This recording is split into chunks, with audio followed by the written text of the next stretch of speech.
आज हम सूफी काव्य धारा का अध्ययन करेंगे।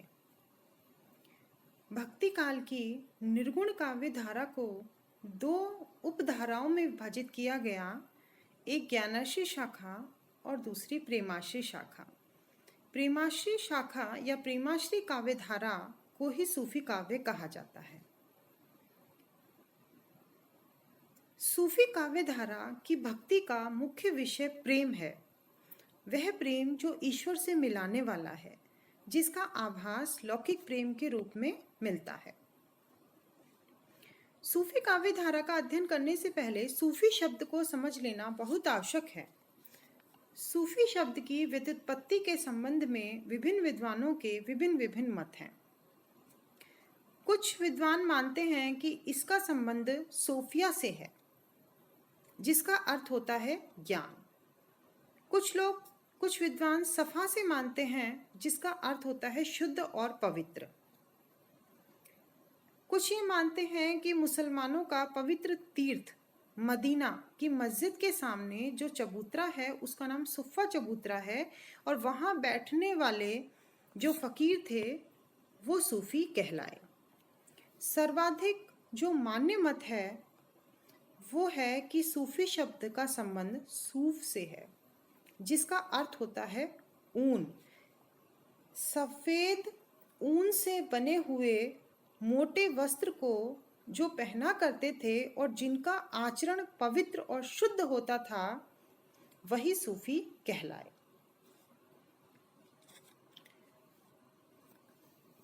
सूफी मत में ईश्वर को निराकार एवं सर्वव्यापी माना गया है। वे ईश्वर को जगत में व्याप्त मानकर उसके सौंदर्य पर मुग्ध होते हैं। मानव में परिपूर्णता का बीज सुप्तावस्था में होता है और उसे प्रस्फुटित करना मानव का कर्तव्य है। यही बात हमें सूफी काव्य बताता है। सूफी काव्य का जो मूल भाव है वो प्रेम ही है। जायसी लिखते हैं, भले ही प्रेम है कठिन दुहेलो, दुई जग तरा प्रेम जही खेलो। या रतन सेन कहता है, जब पूरा राजपाट छोड़ करके और जाने लगता है पद्मावती के लिए, तो उसकी माँ कहती है कि मत जाओ, तुम तो यहाँ के राजा हो, सन्यासी बनकर क्यों जा रहे हो। तो वो कहते हैं, राजा रतन सेन कहते हैं कि 3 लोक 14 बुहन सब परे मोहि सूझी, प्रेम छाड़ी नहीं लीन कछु, जो देखा मन बूझी। और मलिक मोहम्मद जायसी पद्मावत में बहुत सुंदर पंक्तियां कहते हैं, मानुष प्रेम भयउ बैकुंठी, नाहित कहा छार भरी मुठी। विजय देव नारायण शाही ने तो इस पर टिप्पणी भी की है कि जायसी बैकुंठी प्रेम की तलाश नहीं करते हैं, बल्कि वो तो ऐसे प्रेम की तलाश करते हैं जो प्रेम करने वाले मनुष्य को ही बैकुंठी बना दे। शुक्ल जी भी कहते हैं कि पद्मावत में प्रेम के स्वरूप को अलौकिक और आध्यात्मिक व एकांतिक माना है, लेकिन बीच बीच में लौकिक प्रेम का उत्कर्ष भी देखते हैं। सूफी काव्य प्राय मुसलमान कवियों द्वारा लिखा गया और हिंदू घरों में प्रचलित प्रेम कहानियों को ही आधार बनाया गया। सूफी काव्य नायिका प्रधान काव्य है और इसका नामकरण भी नायिका के आधार पर है, जैसे मृगावती, कनकावती, पद्मावती, सत्यवती आदि।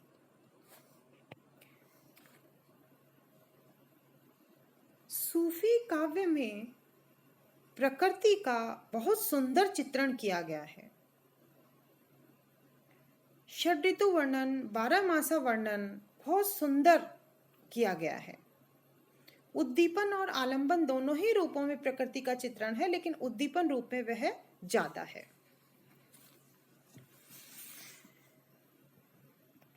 जायसी बहुत सुंदर चित्रण करते हैं प्रकृति का उद्दीपन रूप में।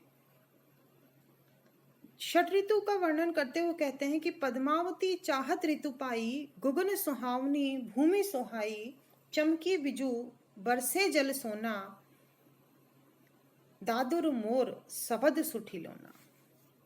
और जब वियोग का समय आता है तो यही जो प्रकृति है जो संयोग काल में सुख देती है वही दुखदाई प्रतीक होती है। नागमती का वियोग वर्णन तो इस संसार की साहित्य में अमूल्य निधि है। चढ़ा आषाढ़ गगन घन गाजा, साजा विरह दुंद दल बाजा, दादुर मोर कोकिला पियू, गिरे बिजू घट रहे नदी। भादो के मास का कटना भी नागमती के लिए दुभर हो रहा है। भा भादो दुभर अति भारी, कैसे भरो रैन अंधियारी, मंदिर सून पियू अंते बसा, सेज नागनी फिर डसा। कार्तिक के महीने की जो चांदनी है वो भी नागमती को जला रही है। कार्तिक सरद चंद उजियारी, जग शीतल हों विरह जारी। जायसी जो है वो सूफी काव्य धारा के एक महान कवि हुए हैं और उनके पद्मावत में हम समस्त सूफी जो विशेषताएं हैं उन्हें हम देख सकते हैं। क्योंकि हमारे पाठ्यक्रम में जायसी को लगाया गया है इसलिए हम उदाहरण जायसी के ही ले रहे हैं। प्रकृति का चित्रण वो रहस्यात्मक रूप में, प्रतीकात्मक रूप में, मानवीकरण रूप में भी करते हैं। इंगला पिंगला नाड़ियों का चित्रण करते हुए कहते हैं कि गढ़ पर नीर खीर दुई नदी, पानी भरई जैसे दुर्पति। मानवीकरण का सुंदर उदाहरण, कहाँ मानसर चाह सुपाई, पारस रूप यहाँ लगी आई, भा निर्मल तिन पायन परसे, पावा रूप रूप के दर से। सूफी काव्य की एक महत्वपूर्ण विशेषता मसनवी शैली है। मसनवी शैली का प्रयोग सूफी कवियों ने किया है। मसनवी शैली यह होती है कि इसमें सबसे पहले खुदा की इबादत की जाती है, फिर मोहम्मद साहब की महिमा का वर्णन किया जाता है, तत्पश्चात तत्कालीन राजा का यशोगान होता है। इसमें लौकिक प्रेम के सहारे अलौकिक प्रेम की व्यंजना की जाती है। सूफी काव्य में लोक संस्कृति का चित्रण बखूबी हुआ है। कथानक रूढ़ियों का चित्रण किया गया है। कथानक रूढ़ी की परंपरा से जो चली आ रही लोक मान्यताएं हैं और काव्य में रूढ़ हो गई हैं, जो बिना किसी तर्क और सत्यता के सहर्ष स्वीकार कर ली जाती हैं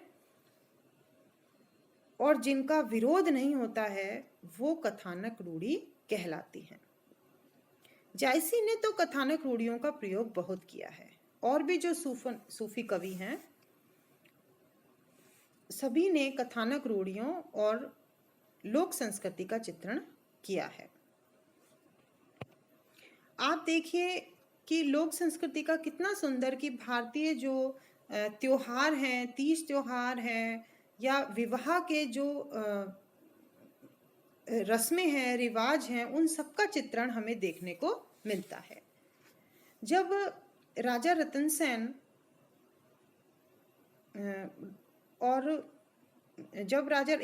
राजा रतन सेन नहीं, अगर हम ये कहें कि जब पद्मावती की बारात आ रही है तो पद्मावती के मन में बड़ा उत्साह है राजा रतन सेन को देखने का और वह जनवासे में से बार बार उन्हें देखने की कोशिश कर रही है और अपनी सखियों को कहती है, को बरिवंड वीर अस मोहि देखे कर चाव, पुनी जाई जनवासई सखी मोहि बेगी दिखाओ।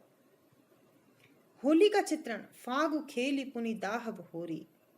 इस प्रकार बहुत सारे इसमें चित्रण किया गया है।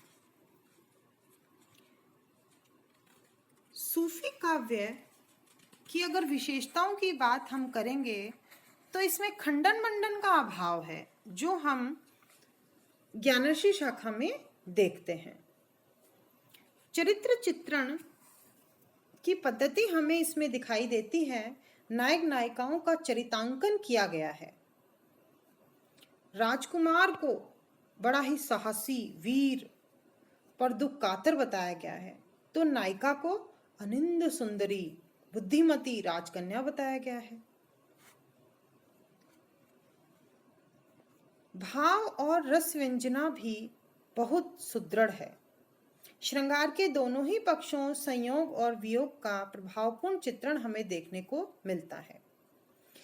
सूफी काव्य की महत्वपूर्ण विशेषता है वस्तु वर्णन। मूल कथा के साथ साथ दृश्य, घटनाएं, इनका जो विवरण है वो अतिशुक्तिपूर्ण शैली में वे करते जाते हैं। अगर हम जायसी की पद्मावत को लें तो उसमें वन, समुद्र, पर्वत, नगर, उत्सव, भोज्य सामग्री सभी का चित्रण बहुत अद्भुत तरीके से किया जाता है। इस प्रकार जो सूफी काव्य है वो बहुत ही महत्वपूर्ण काव्य है। अब हम सूफी काव्य की कुछ रचनाएं का हम बताते हैं। जैसे असाइद की हंसावली है, मुल्ला दाऊद की चंदायन है, कुतबन की मृगावती है, मंझन की मधुमालती है और मलिक मोहम्मद जायसी की पद्मावत। पद्मावत का समय 1540 ईस्वी माना गया है। इसके अलावा इन्होंने अखरावट और आखिरी कलाम भी पुस्तकें लिखी थी।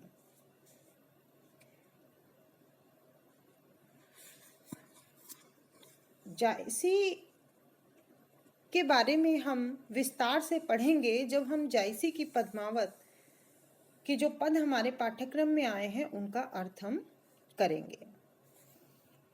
तब तक के लिए धन्यवाद।